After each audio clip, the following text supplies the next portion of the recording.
明明身为贵族嫡长女，她却被妹妹当成佣人使唤。父亲看到后，非但没有制止，还默许了二女儿的骄纵跋扈，就连唯一对她温柔的青梅竹马，也被自己同父异母的妹妹抢走。而为了巩固家族势力，父亲将她嫁给了一个素未谋面的异能族长子。大婚前没有车队相送，她只能带着微薄的嫁妆独自去往。临行前，她抚摸妈妈生前栽种的老树，虽然已经被父亲锯断，但那仍承载着母亲的回忆。与此同时，妹妹和后妈正在家中幸灾乐祸。听说那一族的长子性格孤僻，长相可怖，每一任未婚妻下场都十分凄凉，不是被赶走，就是被杀掉。女孩美世也从家中仆人口中听说过这号人物，但她觉得自己身如浮萍，只要能逃离这如牢笼般的家，再艰难的生活也不过如此了。这个架空世界存在着异能者，而各大家族所掌管的异能各不相同。他父亲的家族拥有风能力，母亲的家族则是可以造梦置换，而这扇木门内的家族则是拥有火能力，实力也为几大家族中的佼佼者。美世来到少爷身后行礼问候，但对方迟迟没有回音。他早已习惯了被无理漠视，他准备继续忍气吞声，不再挣扎。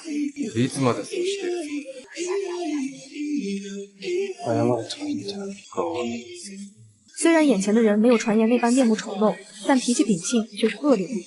来到新家的第一天，美世和以往一样深陷噩梦中。自从母亲离世后，她每天梦魇缠身，再从痛苦中醒来。清晨，美世早早来到厨房烧火做饭，家中的管事阿姨看到这一幕大惊失色。毕竟身为准夫人的她不能干此类杂活，而在美世的执意坚持下，她还是为少爷做了一顿丰盛的早餐。酒堂正准备用膳前，发现门外藏着负责监视的侍神，看来有人盯上了他们家族。而手持侍神的男人思虑半天，首先怀疑的就是新来的未婚妻。酒堂狐疑地看着眼前的餐食，要求女人先行吃下。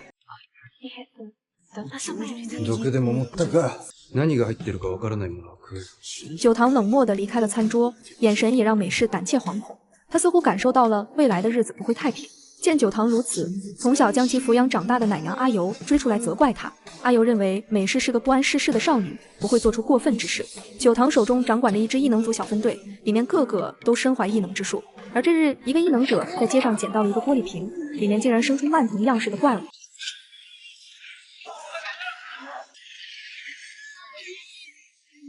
经过了解，这个被灭掉的异形其实是奥都城内的异能者灵魄，已经化身虫子寄生兽流窜到市集中。普通人被附身后将任凭其摆布。为了解决掉虫子，酒堂在上司的介绍下和神秘人士鹤目相识，那人将辅佐他处理此事。晚上回到家，酒堂就见到美世在门口等待着自己。通过细微的观察，他发现女孩身着服饰破旧，双手布满老茧，跟其贵族千金的身份格格不入，这其中一定藏着什么隐情。而就在两人对话时，酒堂已经来到浴室准备洗澡，他使用火之术将池子中的水加热，片刻冰凉的水就腾起热雾。见到这一幕，美世惊讶不已，清楚美世并没有带着恶意接近，酒堂也渐渐卸下了心防。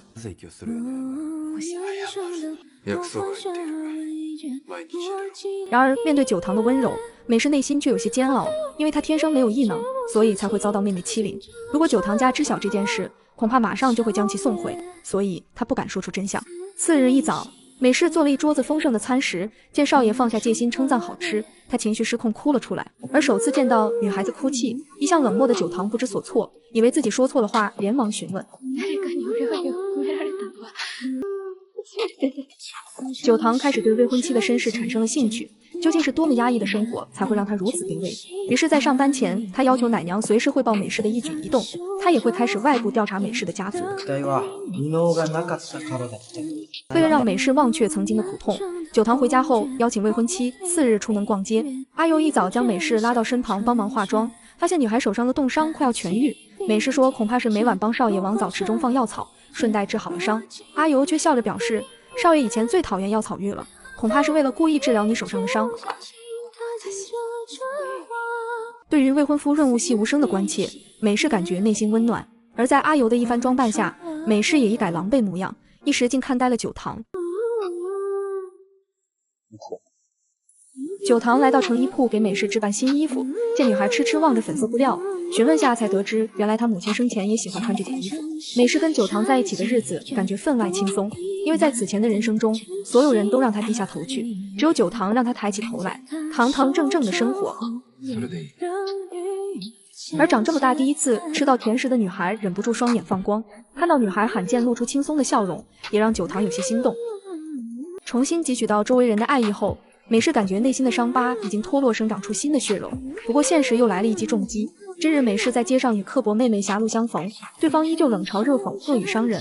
相変わらずそんなみっともない格好でうろついて、工藤様には捨てられちゃった。命があるだけマシかしら。为了不让对方看见自己脆弱的表情，他只能低下头。可顽疾发作，过度呼吸突然找上门来，幸好路过的男子慢慢安抚了他的情绪。もう大丈夫。悪夢の時期さ。可等到阿友找过来时，男人却瞬间就消失不见了。听说了美式的遭遇后，九堂气愤地直接找到美式父亲。他表示自己会准备大把聘礼娶美式回家，但如果想要跟他达成家族联姻，就必须要给族其未婚妻尊重。他们一家子都要给美式道歉。说完条件后，九堂头也不回走出会客厅，却在走廊中与美式的妹妹擦肩而过。美式妹妹见到银发少爷一见钟情了，而听说那是姐姐未婚夫后，便动了歪心思。这晚，九堂路过女孩房间时，听到她嘴里念着花语，声音分外痛苦。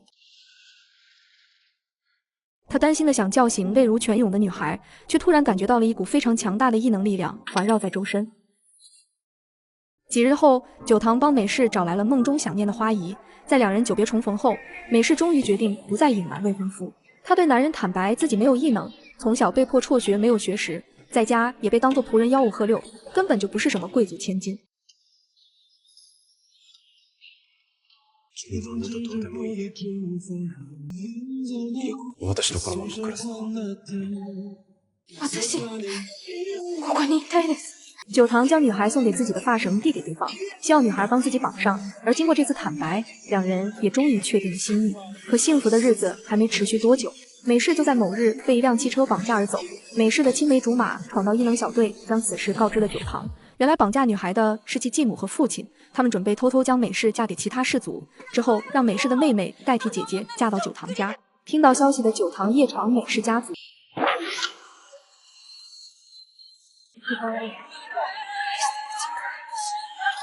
男人四处寻找美式的身影，而另一边继母还在逼迫美式取消婚约。为了得到利益，美式的父亲也参与了这场计划，阻拦九堂找到女儿。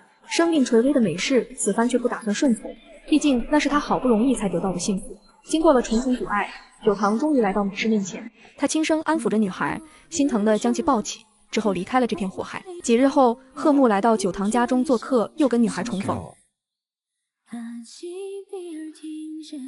れは名誉不詳です。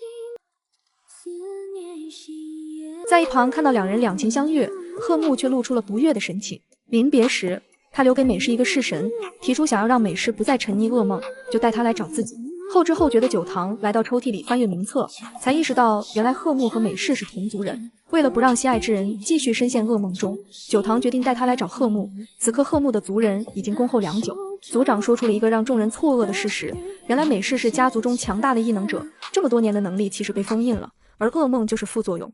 如果不快速解禁能力，他的生命会遭到反噬。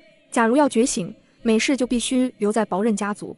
为了保护女孩，九堂只好独自离开。回家第一天，下属接到通报，异能小分队内部被虫子附身，一半的队员已经失去了意识。原来这一切都是此一世界权力最大的糟老头子设下的陷阱，因为他马上要饮恨西北，忌惮九堂家族的权力会颠覆其继任者的地位，所以故意放出虫子，想削弱九堂家族的势力，最好是可以除掉九堂，让这个家族一夜衰败。而此刻的九堂刚好踏进陷阱之中，为了保护周边的普通人，他下令在异能局周边设定结界，防止虫子跑出。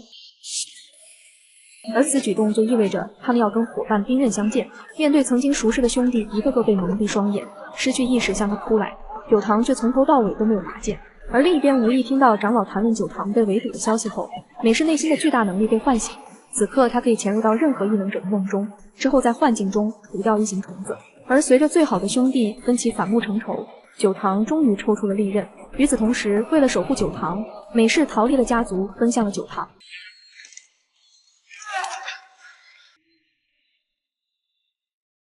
他在结界外用幻术控制了九堂，异能也被一个个被除掉。不久后，所有人都恢复了清醒，而察觉到是美式帮忙的九堂，清醒后第一个冲女孩奔来。